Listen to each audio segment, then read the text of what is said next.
Howdy, today on Flippin Science we're looking at photosynthesis and aerobic respiration.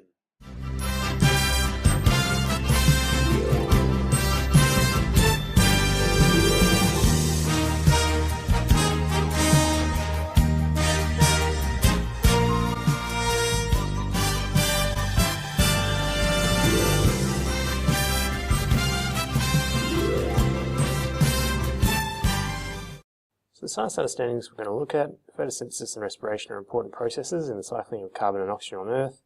In photosynthesis, the light energy absorbed by chlorophyll is stored as chemical energy in carbohydrates such as glucose, so describe and write equations of photosynthesis. And chemical energy present in carbohydrates can be accessed by respiration and combustion. Describe and write the equation for aerobic respiration of glucose. So here's some diagrams showing some key processes in both the carbon and the oxygen cycle. So in the carbon cycle, you have carbon dioxide in the atmosphere. It gets incorporated into organisms and then released back into the atmosphere through respiration. If we look at the oxygen cycle, we can see similar things happening. So we get oxygen being absorbed in respiration and then being emitted back out in photosynthesis. So what this means is both cycles are joined where we have photosynthesis here, and where we have respiration here and here. So that means that photosynthesis and respiration are very interconnected in terms of global cycles, but they're also interconnected in organisms. So in photosynthesis, sugar is produced and we eat that sugar, and then we break down that sugar in respiration and release the energy from it. So let's look at photosynthesis first. It's a process where plants and other photosynthetic organisms take in carbon dioxide and water and turn it into glucose and oxygen, and that process is called photosynthesis. Photo is light, synthesis means making.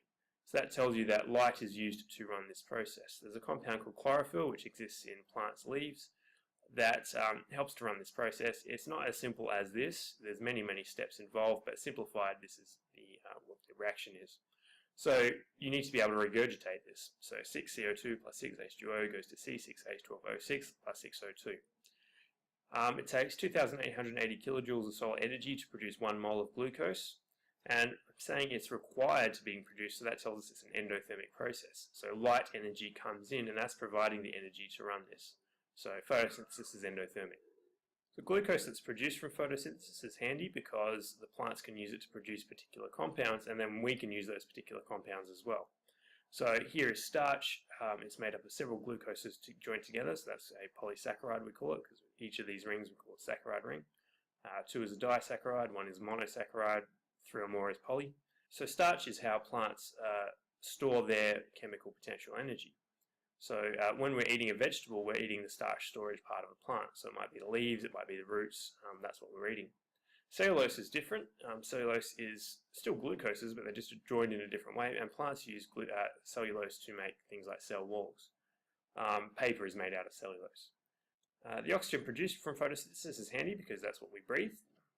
And there's a relationship between the photosynthesis and respiration that we've talked about, where a gas is being produced and then a gas is being absorbed, and that way it maintains a steady level.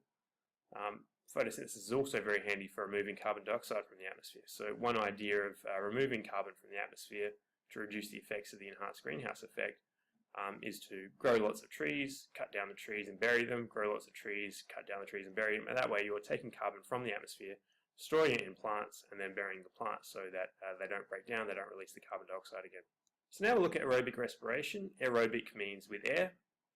So this is where you're breaking down glucose using oxygen and producing carbon dioxide and water. So if you notice, it's the exact reverse equation.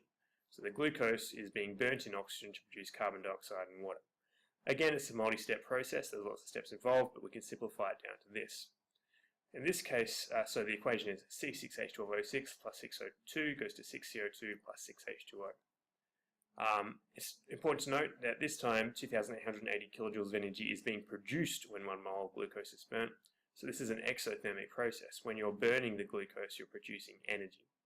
And that energy can be used to run cellular processes, and it also keeps us warm. So that's what's keeping us at our 37.5 degrees Celsius internally in our bodies.